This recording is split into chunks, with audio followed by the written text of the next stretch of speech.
Hello and welcome to all of you.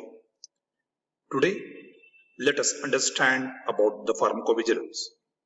I am Dr. Raghavendra S. Sagade, lecturer, Department of Clinical Pharmacy, HSK College of Pharmacy, Bagalkot.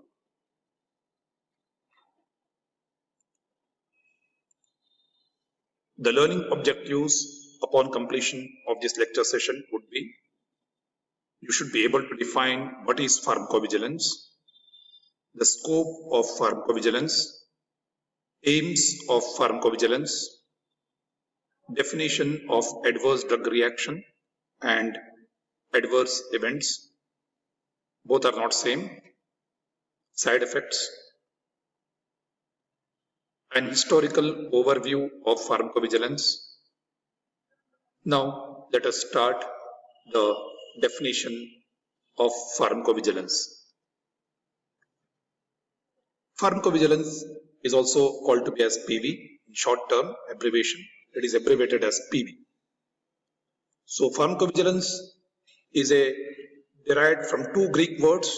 One is pharmakon, which is a drug or medicinal substances, and vigilia, which is from Latin word to keep watch, to monitor the drug effects. So the pharmacovigilance setup you can see in the hospital settings. A team may be working to estimate or to detect and monitor the effect of drugs in patient population. Pharmacovigilance can be seen even in industrial approach.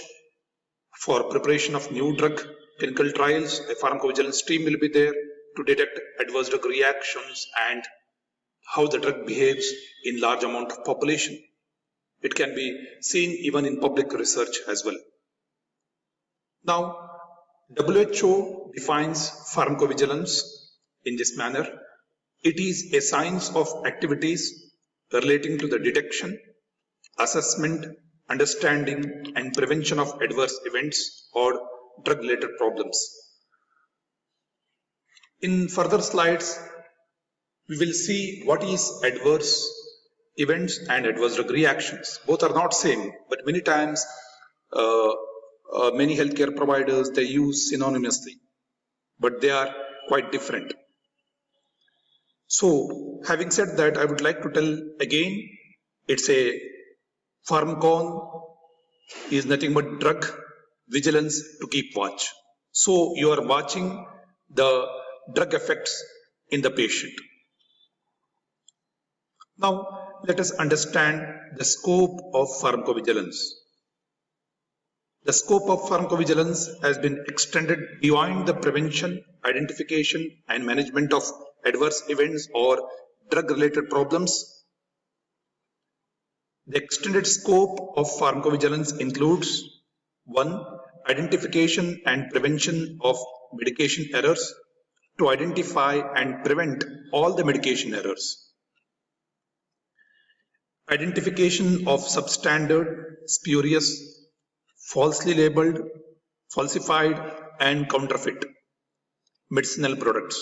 It is called by short abbreviation, short term SSFFC. Substandard, spurious, falsely labeled, falsified and lastly counterfeit medicinal products. Identification of quality defects.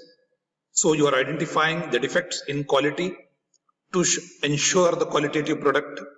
In manufacturing, so you are ensuring the qualitative product during manufacturing. So good manufacturing practices, nowadays it is CGMP. Current good manufacturing practices has to be followed. Transportation as per the rules and regulations without degrading the product contents. It has to be proper transportation and transit has to be made as per the guidelines, and storage of medicinal preparations, medications. It has to be stored in required controlled temperatures. Identification of therapeutic failure of medications. You identify why the medication is not behaving properly and there is a failure of therapeutic effects. So the patient is not getting rid of particular ailment, and that is called to be as therapeutic failure. Identification of adverse drug interactions, ADIs. So you're identifying drug interactions which is not predictable. So it is adverse drug interactions. Identification of AMR, that is antimicrobial resistance. What may be the reason, and you will be identifying the antimicrobial resistance by conducting the pharmacovigilance. Identification of illegal sale of medicines. So you are identifying the sale of medicines which happens through illegal route, not taken permission from the regulatory authorities, and their sale of medicines is because of illegal entry of medicines. So all this are the extended scope of pharmacovigilance. Earlier, the scope was only restricted to the prevention, identification, and management of adverse events or drug-related problems. The scope has been extended for all these things what we have studied now. Now let us move further and let us understand the aims of pharmacovigilance. The aims of pharmacovigilance is to improve patient care and safety. Any clinical trials or any patient who got admitted in the hospital or any drug, the drug should be safer. Then the drug should be effective in nature. So to improve the patient care and safety is the prime aim of pharmacovigilance. To improve public health safety, so in larger population, the drug has to behave in the same manner.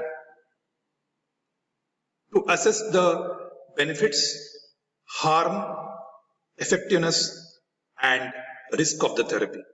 So you see and you detect or you assess the benefits of the drugs or medications, whether drug is causing beneficial effects or whether drug is causing any harm.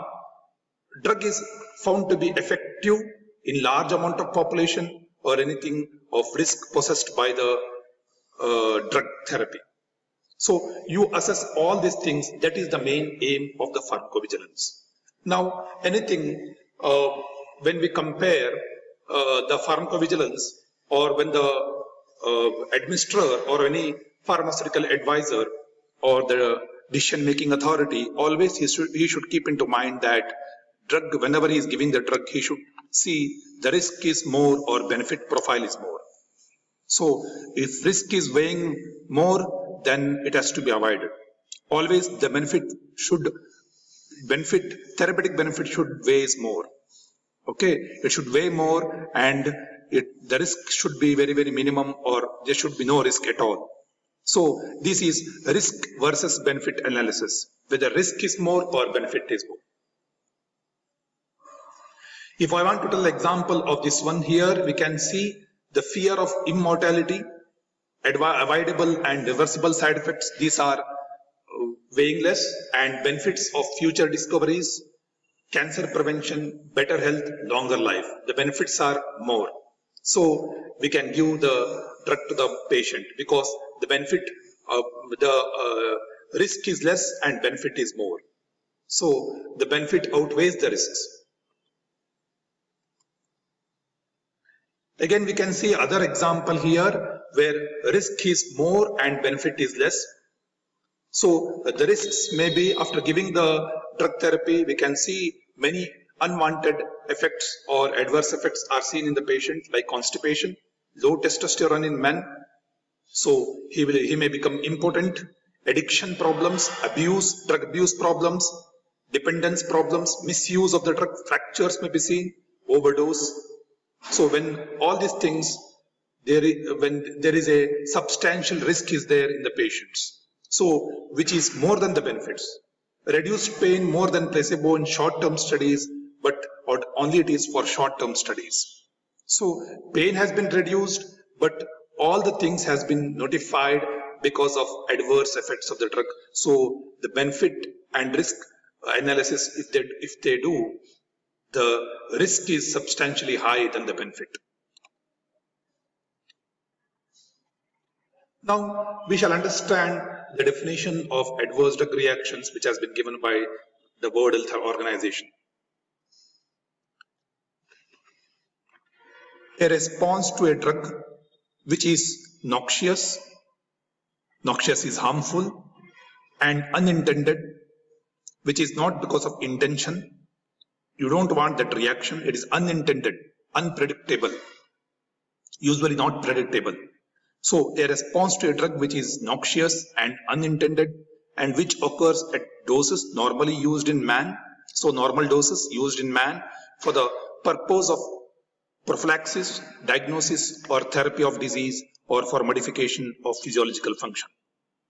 So a response which is occurred because of drug which may be harmful and which is not predictable and which occurs at normal doses used in man for all these things, whether it may be for prophylaxis, diagnosis or therapy of any diseases or for modification of physiological function.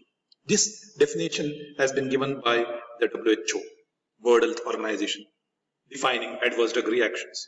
So the classical example we can see is here that thalidomide causing the birth defects. On the right hand side we can see the thalidomide disaster which took place. It is a tragedy or one of the mankind disaster because of drug. So the no drug is safer, which has caused millions or more than thousands of the people crippled. That condition is called to be as phocomelia in the newborn babies whose mother took thalidomide during the first 3 months of the pregnancy. And we can see the diagrammatic illustration here. The child born to that woman who has taken the thalidomide, that condition is called to be as phocomelia. So they don't have the absence of the limbs, whether it may be upper limbs or the lower limbs. That is called to be as hypoplastic or aplastic limb deformities. So it is a permanent harmful effects that is called to be as morbidity, which is caused because of the drug called as thalidomide, and that is a disaster which took place in 1961. So the disaster is also called to be as thalidomide disaster. It is the major breakthrough where the pharmacovigilance came into existence. So there should be some monitoring team, there should be some vigilance is required to monitor the side effects or adverse effects of the drugs which is unwanted.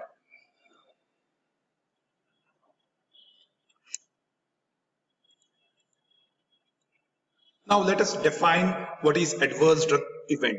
We have defined what is adverse drug reactions, and now we are defining adverse drug events or adverse events. Both are not same. Adverse drug reactions and adverse events both are different. Now we shall understand what is adverse events or adverse drug event.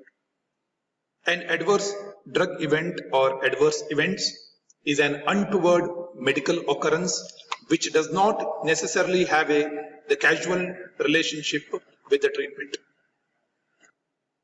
So by the definition we can understand that is any untoward medical occurrence which does not necessarily have the relationship with the drug only, with the treatment.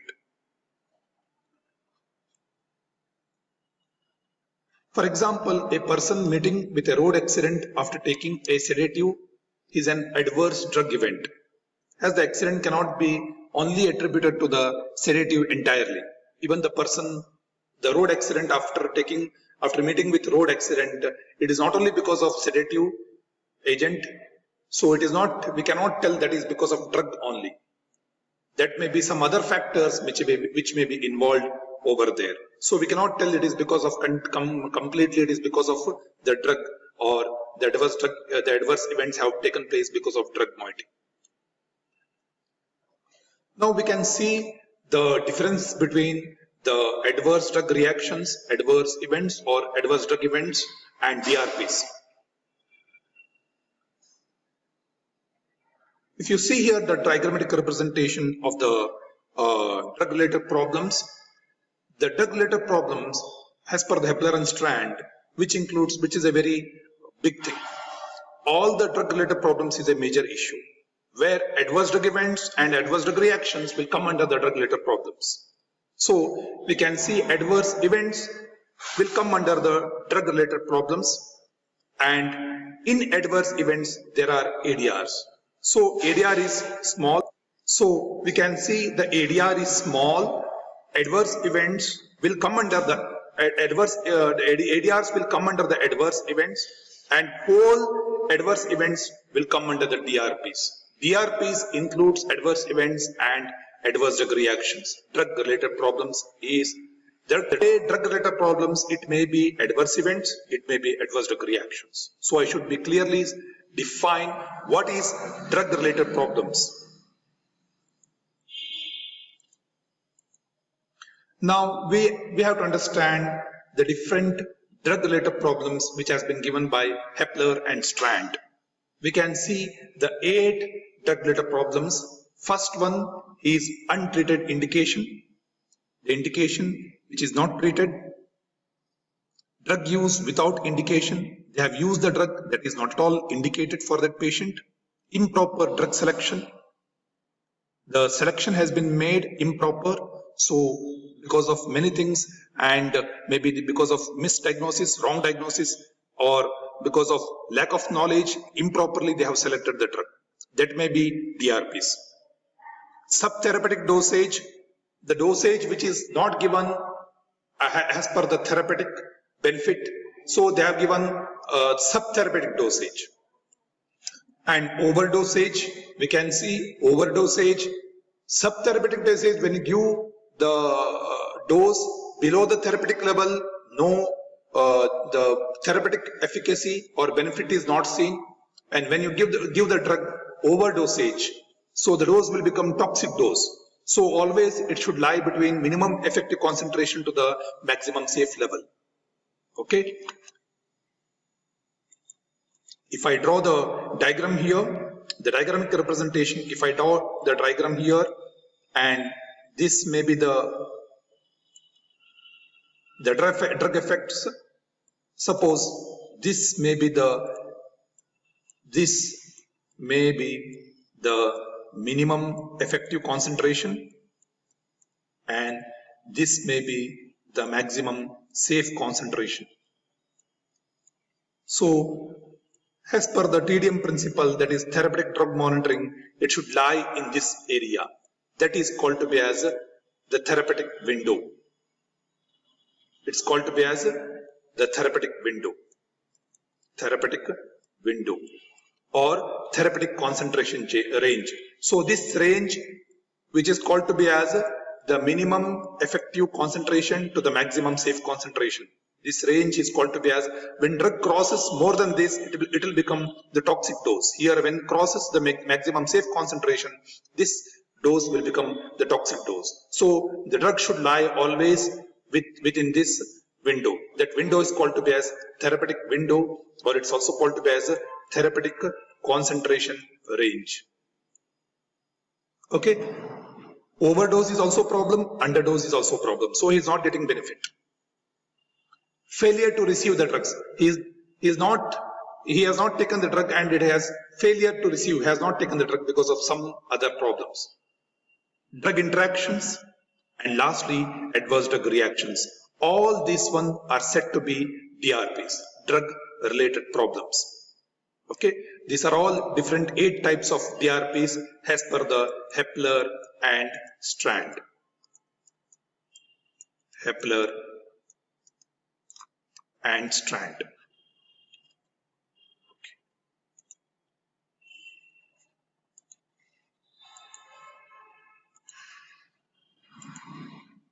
Now we shall understand the definition of side effect, which is given by WHO.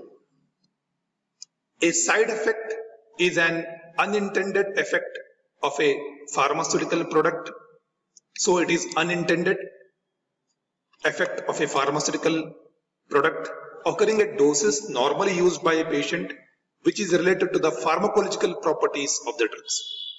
So side effect is always related to the pharmacological properties of the drug, always to understand. For example, if I want to say the side effect of the side effect, we can see the side effect which is caused because of insulin. Insulin may cause hypoglycemia. Hypo means abnormally low level of blood glucose level. Hypoglycemia. Hypo, abnormally low level, abnormally low level. Glycemia. Glycemia means, the sugar moieties, or I should say the glucose level, and emia, which refers to blood. So totally it is abnormally low level of the glucose in the blood. So which is caused because of insulin moiety. So when the patient is having the diabetes mellitus, the patient has taken insulin and it has caused hypoglycemia. So which is nothing but reduced glucose levels because of the pharmacological property of the drug. So if the dose is increased slightly, it can cause reduced blood glucose level. That is the side effect which is attributed to the pharmacological property of the drug, which may be because of insulin. Okay, the example would be insulin.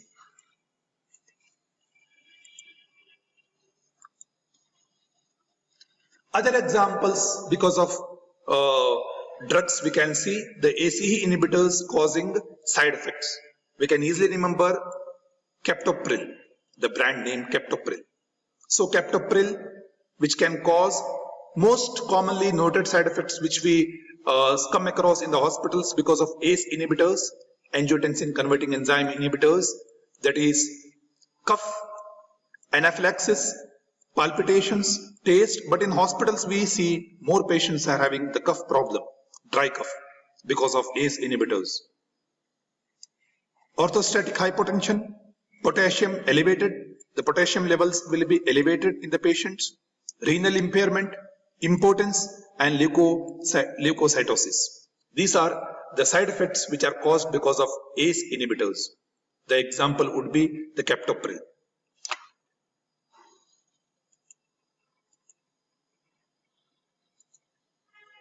Now we will see an historical overview of the pharmacovigilance.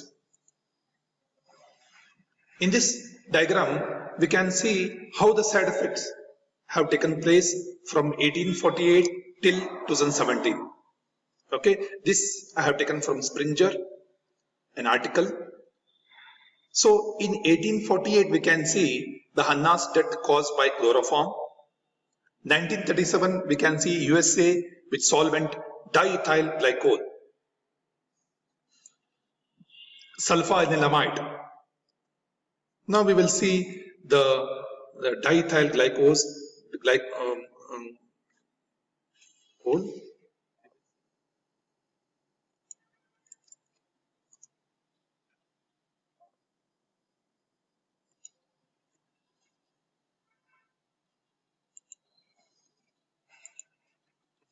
So this is the Science Direct article where we can see diethylene glycol is rapidly absorbed and distributed to the kidneys, brain, liver, spleen, and adipose tissues, from Encyclopedia of Toxicology.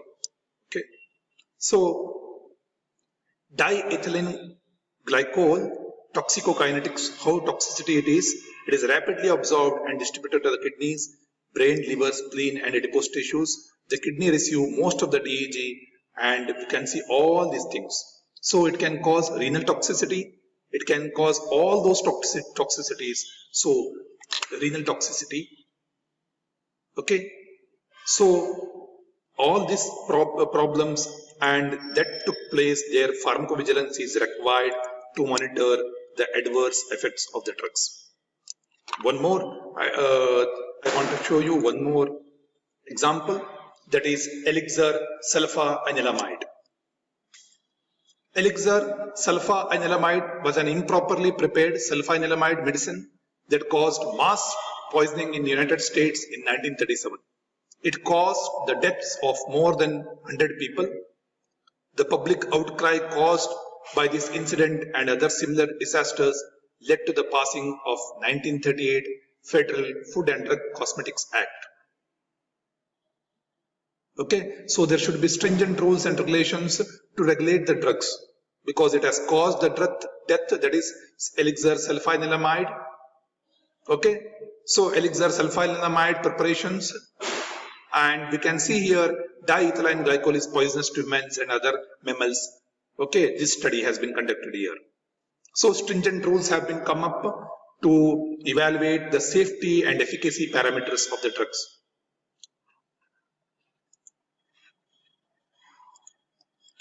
Now, let us understand this diagram again. Again, in 1938, we can see Federal Food and Drugs and Cosmetic Act was established and the public health system was re-innovated in 1938. In 1955, we can see the GI toxicity of aspirin, acetyl salicylic acid, was proved. It causes the GI toxicity. In 1961, we can see McBride's letter about the tragedy of thalidomide, as we have seen the thalidomide tragedy which took place in 1961. In 1964, the yellow card was structured in UK for adverse drug reactions. They used to give the yellow card. In 1965, European legislation was developed to detect and monitor adverse drug reactions. WHO program for international drug monitoring was instituted in 1968.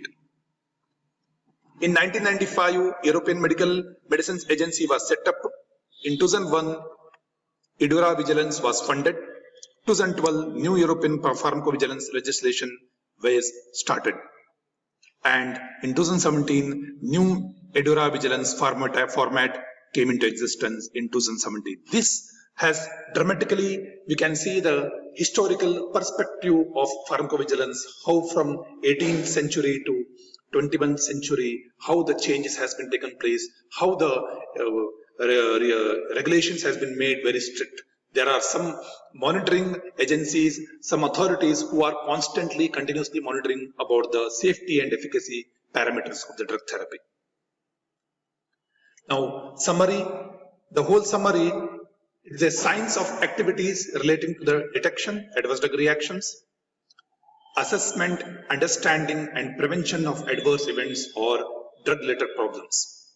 The scope of pharmacovigilance has been extended beyond the prevention, identification and management of adverse events or drug-related problems. We have seen the scope has been increased more than this. To improve the patient care and safety is the ultimate objective of pharmacovigilance. To improve the public health and safety, to assess the benefits, harm, effectiveness and risk of the therapy, a response to a drug which is noxious and unintended and which occurs at doses normally used in man for prophylaxis therapy and other things. We have seen the definition of adverse drug reactions as given by WHO. An adverse event is any untoward medical occurrence which does not necessarily have the causal relationship with the treatment. So adverse events is little bit more. A drug reactions also may come under adverse events, adverse drug reactions. And side effects is any unintended effect which is not wanted, which is related to the pharmacological properties of the drug. That completes and concludes about the preamble of the adverse drug reactions. This is pharmacovigilance, where vigilance means monitoring to keep watch about drug efficacy and safety profile of the drug therapy. Thank you.